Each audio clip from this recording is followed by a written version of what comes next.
तो miss Madhu, question number 20th, isotope cobalt decays by electron capture to this with a half life of 272 days. अब पहले तो इस question में थोड़ा सा उसने इंग्लिश में कंफ्यूजन ये डाल के रखी हुई है कि ये समझ नहीं आता कि ये हाफ लाइफ किसका है, इसका है या इसका है। मेरी बात समझ आई? हाँ सर। तो वो थोड़ा उसने इंग्लिश में उसको हिसाब किताब उसका गलत किया है। ये जो हाफ लाइफ है ये इसका कोबाल्ट का है। मेरी बात समझ में आ गई? Yes sir. ये बात क्लियर है। ओके। अब फिर उसने दूसरी कंफ्यूजन लिखी है, the iron nucleus is produced in an excited state almost instantaneously emits gamma ray. इस क्वेश्चन में इस लाइन का कोई मतलब नहीं है। मेरी बात नहीं समझ आ यस सर, समझा। रही, ये सिर्फ कंफ्यूजन के लिए है। तो आप इसको सिर्फ क्वेश्चन को ऐसे भी पढ़ सकते हैं अगर आप पढ़ना चाहते हैं कि आइसोटोप जो कोबाल्ट का आइसोटोप है उसकी जो हाफ लाइफ है वो ये है। अब हाँ हाफ सर। लाइफ हुई है तो आपसे पूछा जा रहा है find the mean life time. Mean life time आपसे पूछ रहा है और डिके कांस्टेंट पूछ रहा है किसका? कोबाल्ट का। ये देखिए, हाँ ये ये कोबाल्ट का आपसे डिके कांस्टेंट पूछ रहा है, ठीक है? तो इसलिए मैं आपको कह रहा हूं कि आप बिना कंफ्यूजन के डायरेक्ट, हमें पता है कि जो लैम्डा है वो 0.693 अपॉन टी हाफ है। टी हाफ की वैल्यू उसने 272 डेज दी हुई है। 272 डेज दी हुई है, इसमें डेज को आपको सिर्फ सेकंड में कन्वर्ट करना है, क्योंकि फाइनली वो जो आपसे लैम्डा की वैल्यू जाता है वो सेकंड रेशो और -1 में जाता है। मेरी बात समझ में आई? Yes sir. तो 270 डेज, 24 आवर्स, 3600 सेकंड, तो ये आपके पास वैल्यू आ गई। इस वैल्यू को यहाँ पर डाल दीजिए और लैम्डा की वैल्यू निकल आएगी। नहीं समझ में आया मैडम? समझा सर। अच्छा। अब आपकी बुक में एक और फॉर्मूला जो है वो है कि मीन लाइफ टाइम जो है वो 1 अपॉन लैम्डा के इक्वल होता है। हाँ।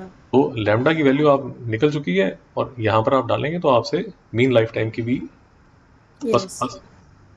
हंसते खेलते आपसे उसकी वैल्यू भी आ जाएगी। तो कैसे करने वाले हैं आप, ये देखिए,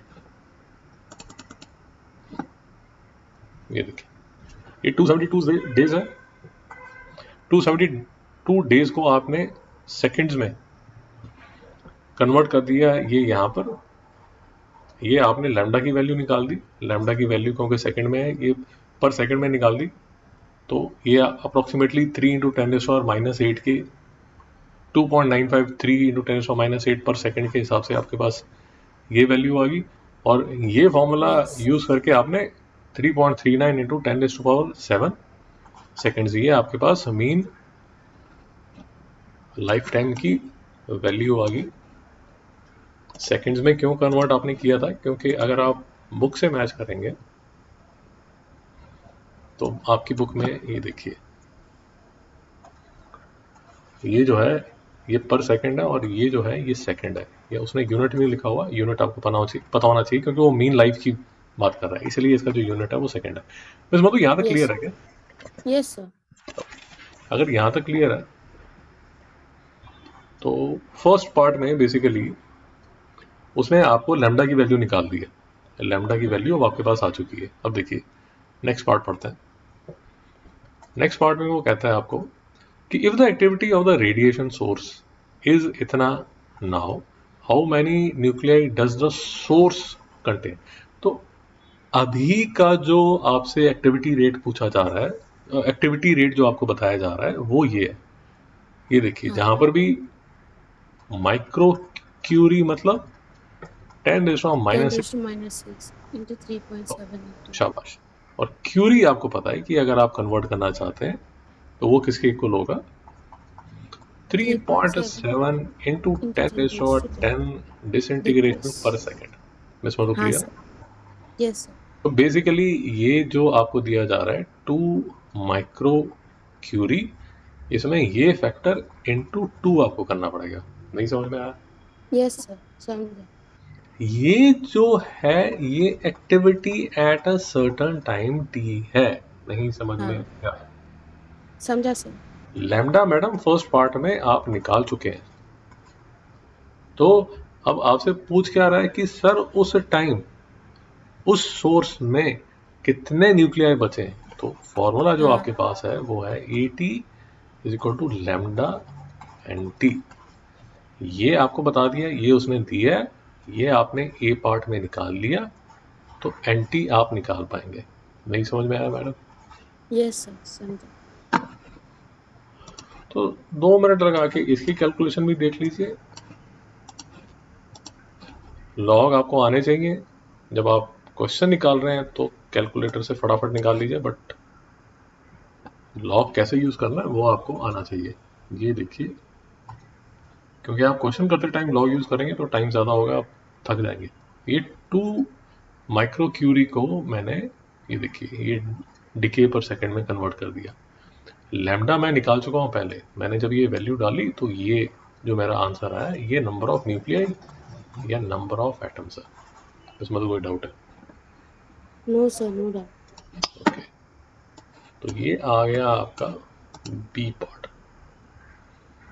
उसके बाद फिर क्या वो आपसे पूछता है, हाँ, फिर वो पूछता है कि सर आप ये बताओ, what will be the activity after 1 year.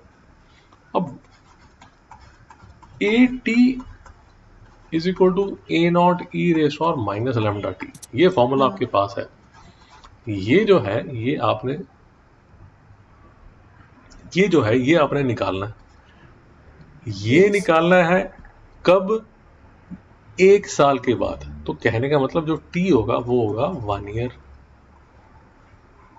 अब ये हाँ जो 1 ईयर है इसके साथ लैम्डा आप निकाल चुके हैं, बट याद रखिए कि वो जो लैम्डा आपने निकाला था वो बुक के हिसाब से आपने सेकंड्स में निकाला था।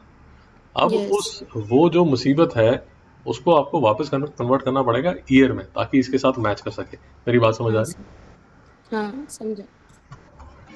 फिर से एक आंक रखिए इस पे, वो किस में आपसे आंसर चाहता है। वो आपसे जो आंसर चाहता है वो माइक्रो क्यूरी में चाहता है। इसका मतलब ये हुआ कि जब आप ये वाला फॉर्मूला लगाएंगे, ये तो क्या है, यूनिट कन्वर्जन में आप बाल सफ़ेद कर लेंगे अपने। इसलिए जब यहाँ पर ए नॉट की वैल्यू आप डालेंगे तो ए नॉट मतलब 1 साल के बाद, तो 1 साल पहले मतलब आज के दिन जो उसका जो एक्टिविटी चल रहा है वो 2 माइक्रो क्यूरी चल रहा है। तो यहाँ पर 2 माइक्रो क्यूरी ही लिखिए, नहीं समझ में आ रहा, समझा सर। ताकि फाइनल आंसर ऑटोमेटिकली आपके पास माइक्रो क्यूरी में है। माइक्रो क्यूरी में। हाँ, अगर आपको नहीं समझ आया तो ये कैलकुलेशन देख लीजिए, इससे चीज़ें जल्दी समझ आ जाती हैं। ये देखिए, मेरे पास जो लैम्डा निकला हुआ था वो लैम्डा मैं ईयर में कन्वर्ट करूँगा। ईयर में कन्वर्ट करने के बाद फिर, या मैंने यहाँ पर क्या किया है, हाँ, यहाँ पर मैंने एक्चुअली क्या किया है कि पुराने वाला जो लैम्डा था उसी को चलाया, मैंने 1 साल को सेकंड में कन्वर्ट कर दिया। मेरी बात समझ आई? हाँ सर। मैडम नींद तो नहीं आ रही आपको? No sir. याद रखिए, ये जो लैम्डा है ये सेकंड में, तो ये देखिए, ये 2.95 जो है ये मैंने जो फर्स्ट पार्ट में निकाला था वही मैंने यहाँ पर लिखा है। ये 2.95 इंटू 10⁻⁻⁻, ये जो लैम्डा है ये पर सेकंड में चल रहा है। इसलिए मैंने ये जो टाइम है जो 1 ईयर है, 1 ईयर को मैंने किस में कन्वर्ट कर दिया? सेकंड में। वो सेकंड आपको यहाँ दिख रहे हैं। तो बेसिकली कहने का मतलब जो लैम्डा टी जो है वो यूनिटलेस क्वांटिटी है, यूनिटलेस। यस। यूनिट्स में गड़बड़ मत कीजिए। तो इसलिए ये वाला जो फैक्टर आपका आएगा ये यूनिटलेस आएगा। इसको इसको आप कैलकुलेट करेंगे तो ये मैं आपको बता रहा था कि जो एक्टिविटी है उसको क्यूरी में रहने दीजिए, क्योंकि वो सी पार्ट का आंसर माइक्रो क्यूरी में चाहता है। तो आप यहाँ डालेंगे तो ये फर्स्ट क्लास, ये आपके पास आंसर आ जाएगा। ये तो हाँ सर। कन्वर्जन में टाइम पास करते रहेंगे। मैं आपको दिखा देता हूँ कि मैं क्या बोल रहा हूँ। ये देखिए, ये माइक्रो क्यूरी में आपसे आंसर पूछ रहा है। इसमें तो यहाँ तक कोई doubt? No sir, no doubt. तो इसमें तो